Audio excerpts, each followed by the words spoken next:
রান্না করবো, খামো আর ঘুমামো বললে তো আর হবে না, আগে তো রান্না করতে হবে। তো আসসালামু আলাইকুম, নিশ্চয়ই আল্লাহর রহমতে সবাই ভালো আছেন। তো এই তো রান্না বান্না করার আগে যে আয়োজন সেটাই করতেছে। আসলে রান্না করতে অতটা সময় লাগে না যতটা সময় লাগে কাইটা কুইটা ধুইয়া গুছাই নিতে। তো এই তো এক এক করে সব কিছু কাইটা কুইটা ধুইয়া গুছাই নিব। তো আজকে মাছ দিয়ে টাকি মাছ দিয়ে লাউ রান্না করবো, শুটকি রান্না করবো আর লাউয়ের খোসা ভাজি করবো। তো আসলে কিছুদিন পর পর আমার শুটকি খাইতে খুব মন চায়। তো আজকে অনেকদিন পরে শুটকি রান্না করতেছি।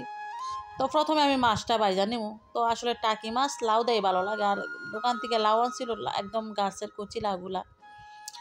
তো মানে একদিন আনছে 3 দিন খাইছে আর কি, লাউ 2টা আনছিল। তো প্রথমে মাছটা একটু কড়া করে ভালোভাবে ভাজা নিলাম। তো এখন কিন্তু শুটকিটা ভাজা নিব, যেহেতু মাছটা ভাজছি। তো প্রথমে কিন্তু আমি শুটকিটাই বসাই দিব। তো শুটকিটা সবসময় রান্না করার সময় কিন্তু আমি তেলে ভাজা নিই। আমার মনে হয় যে তেলে ভাজা শুটকিটা রান্না করলে ওইটা কামড়ে পড়লো খাইতে ভালো লাগে। তো শুটকির সাথে পেঁয়াজও দিয়ে দিলাম, সাথে যে রসুন দিয়ে দিলাম, দিয়ে ভালোভাবে ভাজা নেব। তো আসলে শুটকি যে কতভাবে খাওয়া যায় এটা বইলা লাভ নাই। আর সাথে কিন্তু কিছু আলুও দিয়ে দিলাম।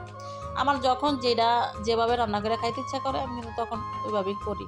তো আজকে পেঁয়াজ রসুন আর আলু দিয়ে শুটকি রান্না করবো। তো এগুলো ভালোভাবে তেলে ভাজা নিব, সাথে একটা টমেটো দিয়ে দিলাম আর কাঁচামরিচ ফালি করে রাখছিলাম ওগুলো দিয়ে দিলাম।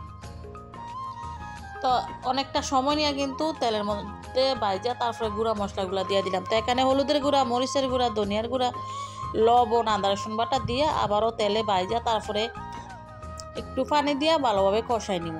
তো আসলে রান্না বান্না আমাদের জীবনে তো মানে প্রতিদিন আমাদের মনে হয় যে একই রুটিনে চলে, রান্না বান্না করা, খাওয়া দাওয়া, দোয়া দেয়, এই ছেলে মেয়েকে খাওয়ানো। তো উঠানোর আগে কিন্তু আবার ধনিয়া পাতা দিয়ে দিলাম। তো এই শুটকি রান্নাটা অনেক মজা হয়েছিল। আর শুটকি কিন্তু আমার এমনও অনেক ভালো লাগে, যেভাবেই রান্না করি ভালো লাগে। তো লাউটা যেহেতু কচি ছিল, লাউয়ের খোসাগুলো কিন্তু একদমই কচি। তো চিন্তা করলাম লাউয়ের খোসাগুলো আলু দিয়ে ভাজি করি। আর লাউয়ের খোসার আলু একসাথে ভাজি করলে, সিম আলু ভাজি করলে যেরকম লাগে এই ভাজিটা কিন্তু ওই রকমই লাগে।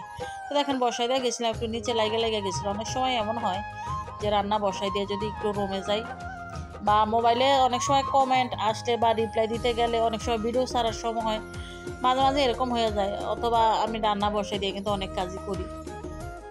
তো সমস্যা নাই, বাজিতে একটু ফোড়া ফোড়া হইলে খাইতে ভালো লাগে। তো বাজিরও করে নিলাম, ধনিয়া পাতা দিয়ে উঠাই নিলাম। তো এখানে আবার লাউ দিয়ে মাছটা রান্না করবো। তো মাছটা তো আমি আগেই ভাজা রাখছিলাম। তো এখন মশলাটা কষাইয়া তো লাউটা দিয়ে দিলাম। তো লাউটা ভালোভাবে কষাই নেব। অনেকগুলা দেখা গেল আসলে লাউটা একদম অল্প হয়ে যায় রান্না করার পরে, যেহেতু কচি লাউ ছিল একদম উইনা গেছে আর কি। তো দেখেন কতটুকু হয়েছে।